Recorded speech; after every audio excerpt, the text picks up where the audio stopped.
이 질문을 굉장히 저도 환자분과 보호자분들께 많이 받습니다. 근데 결론부터 말씀드리면 오해라고 말씀을 좀 드리고 싶고요. 흑발성 폐섬유증으로 진단을 받고 3에서 5년이라는 숫자는 사실 중증으로 진단을 초기부터 받고 치료를 안 했을 때 생존율이 3에서 5년이라는 말입니다. 그래서 조기에 진단을 받고 치료를 잘 받으시면 훨씬 더 수명은 연장될 수 있을 것 같고요. 저희 ILD 클리닉, 즉 인천성모병원 간질성 폐질환 클리닉 같은 경우에 이러한 호흡곤란이나 기침이 지속되는 환자들 중에서 간질성 폐질환으로 조기에 진단을 하고 그다음에 치료, 재활, 교육까지 쭉 이어서 유기적으로 잘 치료하는 시스템을 갖추고 있습니다. 그래서 오늘은 이 간질성 폐질환 중에서도 폐섬유증, 가장 중요한 부분이 폐섬유증이거든요. 그래서 이 폐섬유증에 대해서 자세히 알아보도록 하겠습니다. 안녕하세요. 저는 인천성모병원 호흡기내과 김경훈입니다.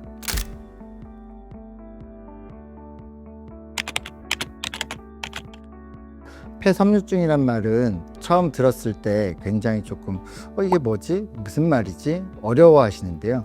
제가 최대한 간단하게 쉽게 설명을 좀 해보자면 폐를 말랑말랑한 풍선이라고 비유를 한다면 이 정상적인 폐는 잘 늘어나게 됩니다. 풍선 처음에 불었을 때 잘 늘어나잖아요. 그래서 이러한 폐가 바로 아주 건강한 폐라고 생각을 하시게 되겠고, 폐가 섬유화된다, 폐섬유증이 진행됐다 라고 말을 하려면 상처가 계속 쌓이게 되는 겁니다. 폐의 상처는 어떤 원인에 의해서도 일어날 수 있게 되는데, 이런 상처가 점점 쌓여서 폐가 점점 딱딱해지게 되는 겁니다. 그래서 이 딱딱한 폐는 늘어나지가 잘 않게 되고, 이게 어떤 식으로 표현되냐면 폐 기능이 줄고, 폐 기능이 준다는 말은 결국에는 아주 쉽게 표현하면 폐활량, 들어 마시는 공기가 줄게 되는 겁니다. 그런데 이러한 폐섬유증 환자분들은 들여 마시는 공기가 줄어드는 것뿐만 아니고 이 들여 마신 공기 속에서 산소를 이렇게 흡수해야 되는 능력을 보는 게 바로 폐확산능이라 그러는데, 이 산소를 흡수한 능력까지로 줄게 되고 결국에는 점점 숨을 잘 못 쉬게 되는 이런 병 과정을 바로 폐섬유증, 폐섬유화라고 할 수 있겠습니다. 폐섬유증을 보이는 많은 질환들이 있는데요. 그 중에서 가장 중요하고 가장 많은 게 사실 특발성 폐섬유증. 특발성이라는 단어는 이 단어에서도 좀 유추할 수 있겠는데, 이 원인을 잘 모른다 라는 뜻입니다. 그래서 현재까지 이 특발성 폐섬유증에 대한 많은 원인과 기전 이런 것들이 연구되고 있고 밝혀지고 있긴 하지만, 아직까지도 정확한 원인, 2차성 원인이라고 하게 되는데, 이런 원인을 모르는 경우를 특발성 폐섬유증이라고 하게 되겠고요. 특발성 폐섬유증을 제외하고도 사실 섬유화를 보이는, 폐섬유증을 보이는 많은 질환들이 있습니다. 그 질환들의 2차적인 원인은 자가면역 질환이 대표적인 질환이 되겠고요.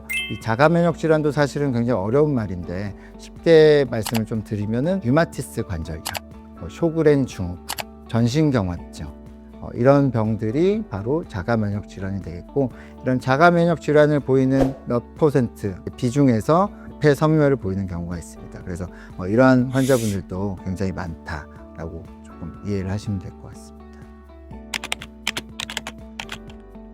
저한테 오시는 분들 중에 많은 분들이 이제 기침이 지속돼서 아니면은 운동 시 호흡곤란이 있어서 오시는 분들 굉장히 많고, 또 검진에서 이상소견이 있으니까 가보라고 해서 오시는 분들도 많은데요. 보통 이제 감기라고 착각하는 이유는 감기의 증상과 간질성 폐질환에서 가장 흔히 보이는 증상이 똑같기 때문입니다. 뭐가 똑같냐? 기침이라는 거죠, 기침. 그래서 감기랑은 조금 다르지만 이제 우리 환자나 보호자분들이 마른 기침, 가래가 섞인 기침 이렇게 아주 구체적으로 나누지는 않으시기 때문에 보통 기침이 계속돼서 왔어요, 감기가 계속돼서 왔어요, 이런 말씀을 많이 하시게 되겠고, 간질성 폐질환에서 보이는 아주 흔히 보이는 증상 중에 1번이 기침인데, 이 기침은 가래가 섞이지 않은 기침이 가장 흔합니다. 그래서 마른 기침이라고 하게 되겠고, 두 번째 증상은 호흡곤란인데, 그 중에서도 운동할 때 움직이고 나서 호흡곤란이 심해질 경우, 이걸 바로 노작성 호흡곤란이라고 하게 되겠는데, 이 두 가지가 가장 흔한 증상이 되겠습니다. 그래서 감기랑 좀 오인을 많이 하십니다. 저희가 이제 검진을 매년 하게 되고 뭐 엑스레이도 매년이나 아니면 2년마다 한 번씩 찍게 되는데 엑스레이에서도 사실 간질성 폐질환을 알 수 있습니다. 근데 단지 조금 진행된 상황에서 알 수 있게 되거든요. 그래서 조금 더 민감하고 자세한 검사를 해야 되는데 그게 바로 고해상도 흉부 CT 촬영입니다. 아주 초기에는 엑스레이에서 안 보이거든요. 그렇기 때문에 흉부 CT 촬영, CT를 찍어서 초기에부터 진단이 중요할 것 같고 그래서 이 CT 촬영이 가장 기본적인 검사가 되겠습니다. 결국 진단이 됐다면 이제 가장 중요한 치료가 당연히 약제 치료가 되겠는데 아예 깨끗한 폐로 만들 수 있는 약은 아직 개발되지 않았고 이 섬유화를 지연시켜주는 약제가 두 가지 약제가 있는데 퍼페니돈, 닌테다닙이라는 약이 되겠습니다. 두 가지 약제 모두 효과는 비슷하고요. 특발성 폐섬유증이 가장 많기 때문에 좀 알기 쉽게 설명을 드리면 1년에 정상적인 건강한 이제 성인 같은 경우에 한 50ml 정도 감소한다고 알려져 있습니다. 근데 특발성 폐섬유증 환자분들 같은 경우에는 200cc 이상 감소하거든요. 근데 이 두 가지 약제를 먹으면 모두 한 반 정도로 줄여주게 됩니다. 그래서 이게 굉장히 중요한 효과입니다.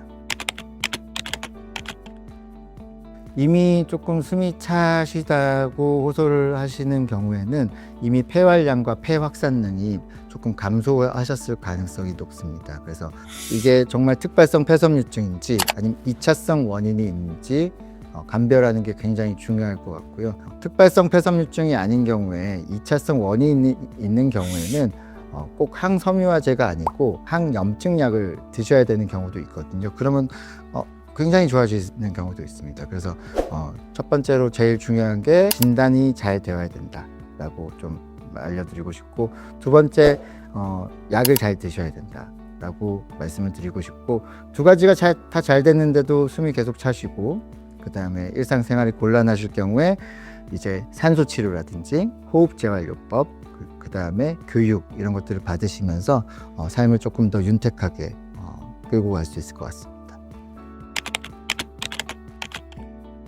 아까 말씀드렸던 그 두 가지 중요한 약제 퍼페니돈, 닌테다닙 이 두 가지 약제 모두 부작용이 많습니다. 그래서 부작용을 호소하는 분이 한 30에서 40% 정도 되시는 것 같고요. 지금 우리나라에서 아직까지 보험 급여가 적용되는 약이 퍼페니돈밖에 없기 때문에 퍼페니돈을 조금 강조해서 설명을 드리면 퍼페니돈은 이제 저용량, 중용량, 고용량 이렇게 단계별로 이제 올려가면서 이제 치료를 하게 되는데 가장 많이 호소하시는 부작용이 식욕 부진임 그리고 피부 부작용 저희는 광과민성이라고도 하게 되는데 햇빛을 많이 받게 되면 그 부위가 빨갛게 달아오른다든지 검게 변화하게 됩니다. 그래서 점차 숨이 차게 되면 그것만으로도 이제 체중이 빠지게 되고 몸 안에 있는 근육이 좀 빠지시게 됩니다. 근데 거기다가 식욕부진, 식사를 잘 못하시게 되니까 굉장히 힘들어 하시는 경우가 많아서 이러한 부작용들 때문에 약제 조절이 필요한 경우가 있게 되겠고 너무나 부작용이 심하다 그러면 다른 약으로 변경을 하게 되는데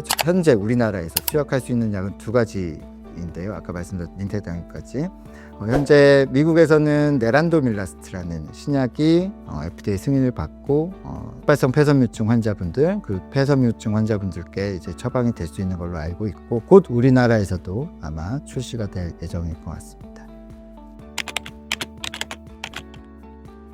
네, 그래서 약도 꾸준히 잘 쓰고 재활도 잘하고 교육도 잘하고 산소 치료도 함에도 불구하고 당연히 진행되는 경우가 있습니다. 그게 바로 특발성 폐섬유증의 병의 경과고요. 이런 경우에는 저희가 폐 이식을 생각해 볼 수 있는데 폐활량이 50% 이하일 때 그리고 아까 산소를 흡수하는 능력이라고 좀 쉽게 설명을 드렸는데 이 폐 확산능이 40% 이하일 때 이식을 대기하고 등록해 볼 수 있겠습니다. 하지만 65세가 넘어간다든지 하면 현재 우리나라에서는 폐이식을 받기는 좀 어렵고요. 65세 이하일 때 등록하고 기다려보고 이식 대기를 걸어 놓을 수 있습니다. 단 폐이식 같은 경우에는 콩팥이나 뭐 이런 거랑은 달리 폐를 두 쪽 다 떼야 되기 때문에 사망 환자에서 아니면은 뇌사자한테 공여를 받아야 되기 때문에 사실 우리나라 문화상 이런 장기 이식, 공여에 대한 인식이 좀 낮기 때문에 소수에게만 좀 돌아가는 경향이 있고 1년에 100케이스에서 150케이스가 안 됩니다. 그리고 이식대기 환자가 굉장히 많기 때문에 오래 기다려야 돼요. 예, 그런 어려운 점이 존재합니다. 저희 인천성모병원의 이제 간질성 폐질환의 가장 큰 장점이라면 사실은 제가 있다는 게 아닐까. 하지만 뭐 저뿐만 아니고 중요한 거는 이제 저희가 큰 병원이고 3차 병원이고 그래서 굉장히 훌륭한 그리고 전문적인 지식을 가진 영상학과 교수님, 병리과 교수님, 간질성 폐질환에 대한 이해도가 있는 재활학과 교수님께서 이런 재활 교육, 호흡 재활 이런 걸 또 쭉 이어서 해주시고 간질성 폐질환을 전문으로 보는 간호팀도 있어서 이러한 환자분께 아주 자세한 설명, 약제 부작용에 대한 설명, 이 질환 자체에 대한 설명, 검사에 대한 설명 이런 것들이 다 유기적으로 다 같이 이루어질 수 있을 것 같고 제가 볼 때 저희 병원에서 간질성 폐질환에 필요한 검사가 굉장히 잘 되고 빨리 되고 그리고 검사 결과도 빨리 나옵니다. 그래서 간질성 폐질환 환자분들께 초기 진단부터 치료, 교육, 재활 모든 이제 의료 서비스를 잘 제공할 수 있는 제가 생각할 때 인천 최고의 기관이라고 생각이 됩니다. 감사합니다.